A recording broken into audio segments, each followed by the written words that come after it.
12వ తేదీన దేశవ్యాప్త సార్వత్రిక సమ్మెలో భాగంగా ఈరోజు కదిరి పట్టణంలో బైక్ ర్యాలీ నిర్వహిస్తున్నాం. ఏదైతే కేంద్రంలోని బీజేపీ ప్రభుత్వం 29 చట్టాలను మార్చి 4 లేబర్ కోడ్లుగా తెచ్చి ఈరోజు కార్మికులని కట్టు బానిసలుగా మార్చేటువంటి యొక్క 4 లేబర్ కోడ్లు రద్దు చేయాలని చెప్పేసి ఫిబ్రవరి 12వ తేదీన దేశవ్యాప్తంగా జరుగుతున్నటువంటి సార్వత్రిక సమ్మెను జయప్రదం చేయాలని చెప్పేసి ఈరోజు బైక్ ర్యాలీ నిర్వహిస్తూ ఉన్నాం.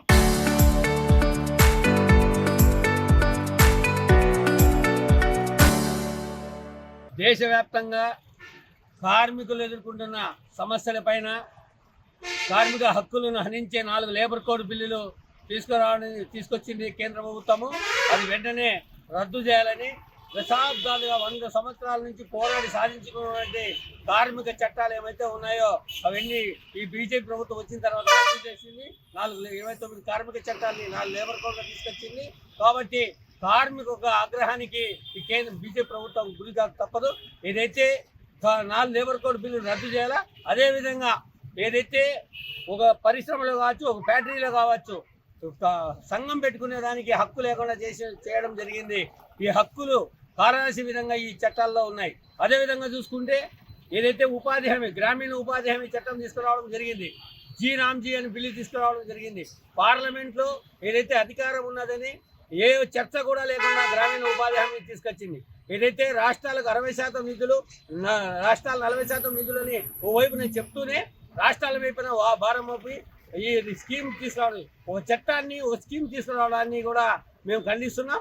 ఏదైతే నెల 12వ తేదీ దేశ సమ్మెలో రైతులు, ముఖ్యంగా రైతులకు పంటలు గిట్టుబాటు ధర కావాలని, గ్రామీణ కార్మికులు ఉపాధి హామీ 100 రోజులు పని మేము ఓవైపున పోరాడుతుంటే ఈ బీజేపీ ప్రభుత్వం 125 రోజులు పని కల్పిస్తామని ఓ గొప్పలు చెప్తున్నది. 100 రోజులు చేసినటువంటి బిల్లులే ఇవ్వకుండా బ్యాంకుల చుట్టూ తిరుగుతున్నారు. ఎవరు? కార్మికులు, పనిచేసిన కార్మికులు.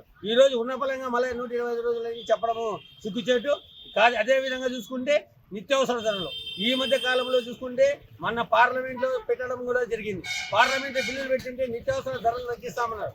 నిత్యావసర ధరలు ఏమాత్రం తగ్గిన. అదేవిధంగా అంగన్వాడీలు ముఖ్యంగా చూసుకుంటే అంగన్వాడీలు ఈ దేశంలో ఉన్నటువంటి పౌష్టికాహారంలో రక్తహీనతతో బాధపడుతున్న బాలింతలు కావచ్చు, గర్భవతులు, వాళ్ళందరికీ కూడా అంగన్వాడీ సేవలు అందిస్తాంటే ఓవైపున యాపులు పెట్టడం కూడా జరిగింది. అదేవిధంగా చూసుకుంటే అంగన్వాడీలో నిధులు కోత పెట్టడం జరిగింది. కాబట్టి ఇవన్నీ సమస్యలు పరిష్కారం కావాలంటే ఈ నెల 12 జరిగే దేశవ్యాప్త సార్వత్రిక సమ్మెలు పట్టణ ప్రజలు, కార్మికులందరూ కూడా మా సమ్మెకు సంపూర్ణ మద్దతు ఇవ్వాలని కోరుతూ కేంద్ర ప్రభుత్వం తీసుకొచ్చినటువంటి 4 లేబర్ కోడ్లు రద్దు చేయాలని చెప్పి, అలాగే గ్రామీణ ఉపాధి హామీ చట్టాన్ని నిర్వీర్యం చేసే పద్ధతిని ఉపసంహరించుకోవాలని, అలాగే రైతులకి నష్టం కలిగించే విత్తన బిల్లుని వెనక్కి తీసుకోవాలని, అలాగే దేశ ప్రజలపై భారం పడే విద్యుత్ సంస్కరణ బిల్లును వెనక్కి తీసుకోవాలని చెప్పి దేశవ్యాప్తంగా సిఐటియు మరియు ఇతర అనేక కార్మిక సంఘాలు, ఉద్యోగ సంఘాలన్నీ ఈ నెల 12వ తేదీ దేశవ్యాప్త సమ్మెకు పిలుపునివ్వడం జరిగింది.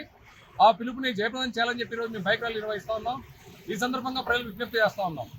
ఈరోజు కేంద్రంలో ఉన్నటువంటి బీజేపీ ప్రభుత్వం కార్మిక హక్కులను హరిస్తూ కార్పొరేట్ల ప్రయోజనాల కోసం లేదా కంపెనీల ప్రయోజనాల కోసం కార్మిక చట్టాలను మార్చింది. ఈ చట్టాలను మార్చడం ద్వారా కార్మికులు ఇప్పటికే ఉన్నటువంటి హక్కుల్ని కోల్పోతారు, సమ్మె చేసే హక్కు కోల్పోతారు, వేతనాలు అడిగే హక్కు కోల్పోతారు, అలాగే సంఘం పెట్టుకునే హక్కు లేకుండా ఈ రకంగా కార్మికులకు ఉన్నటువంటి హక్కులన్నీ కూడా హరించి వేస్తూ కేవలం కార్పొరేట్ ప్రయోజనాల కోసమో లేదా కంపెనీల ప్రయోజనాల కోసమే 4 లేబర్ కోడ్లని కేంద్ర ప్రభుత్వం తీసుకొచ్చింది. వీటిని వెనక తీసుకోవాలని చెప్పి డిమాండ్ చేస్తున్నాం.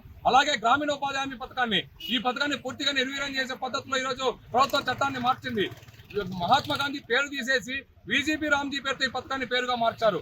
అంటే ఒకవైపు గ్రామీణ ఉపాధి కూలీల పొట్టగొట్టేదాన్ని కూడా కేంద్ర ప్రభుత్వం చర్యలు తీసుకుంది, అరగా పూనుకుందని చెప్పి అర్థమవుతోంది. అందుకని పాత పద్ధతిలోనే గ్రామీణ ఉపాధి హామీ చట్టాన్ని కొనసాగించాలి. అలాగే స్కీమ్ వర్కర్లు అనేక ప్రభుత్వ పథకాల్లో ఈరోజు లక్షలాది మంది స్కీమ్ వర్కర్లు పనిచేస్తున్నారు. పైగా మహిళలు ఎక్కువ మంది ఉన్నారు. ఒక అంగన్వాడీ రంగంలో తీసుకుంటే ఈ దేశంలో 26 లక్షల మంది అంగన్వాడీ కార్యకర్తలు ఈరోజు ప్రజలకు సేవలు అందిస్తున్నారు. ప్రభుత్వం చెప్పే కార్యక్రమాలు, అలాగే పేద పిల్లలకి, బాలింతలకి, గర్భవతులకి పౌష్టికాహారాన్ని, అలాగే చదువు పట్ల ఆసక్తి కలిగించేటువంటి పద్ధతులు ఈరోజు అంగన్వాడీ రంగంలో 26 లక్షల మంది మహిళలు పనిచేస్తూ ఉంటే వాళ్ళకి వేతనాల సమస్య పరిష్కారం కాల. ఈ రాష్ట్రంలో ఉన్నటువంటి ప్రభుత్వం గతంలో మేము పోరాడినప్పుడు మా టెంట్కి వచ్చి అంగన్వాడీల దగ్గరకు వచ్చి ఈ తెలుగుదేశం కూటమి ప్రభుత్వం అధికారంలోకి వస్తే వేతనాలు పెంచుతామన్నారు. ఇప్పటికి దాదాపు 20 నెలలు అవుతా ఉంది. ఇంతవరకు వేతన మాట ఎక్కడైతే తెలుగుదేశం కూటమి ప్రభుత్వం మాట్లాడటంలే. అదే కేవలం రాజకీయ లబ్ధి కోసమే, రాజకీయ ప్రచారం కోసమే ఆ రోజు మా పోరాటాల్లో పాల్గొన్నారని చెప్పి మేము తెలుగుదేశం పార్టీ కూటమి ప్రభుత్వాన్ని అడుగుతా ఉన్నాం. అందుకనే ఇప్పటికైనా సరే కేంద్ర రాష్ట్ర ప్రభుత్వాలు రెండు కూడా ఆలోచించాలి. స్కీమ్ వర్కర్లకి వేతనాలు పెంచాలి. అలాగే కార్మిక చట్టాలు నష్టం కలిగించే లేబర్ కోడ్లను పూర్తిగా రద్దు చేయాలి. బీజేపీ రామ్జీ పథకాన్ని పాత పథకంగా కొనసాగించాలి. అలాగే కరెంటు ఛార్జీలు పెంచాలని చెప్పి ప్రభుత్వం ఈ సంస్కరణ బిల్లు తీసుకొచ్చింది. దీన్ని కూడా వెనక్కి తీసుకోవాలి. ఇప్పటికే కరెంటు ఛార్జీలు పెరిగిపోయాయి. సర్ఛార్జీలు, ట్రూ అవుట్ ఛార్జీల పేరుతో వేల కోట్ల రూపాయలు ఈ రోజు ప్రజలపైన భారాలు వేసి బిల్లులు కట్టించుకుంటా ఉన్నారు. ఆ రకంగా పేదల డబ్బుని ప్రతి సంవత్సరం 15-16 వేల కోట్ల డబ్బుల్ని కరెంటు బిల్లులు అదనపు ఛార్జీల పేరుతో వసూలు చేస్తా ఉన్నారు. అదేగానే ఈ చట్టం అమలైతే ఈ భారాలు మరింత పెరిగే అవకాశం ఉంది.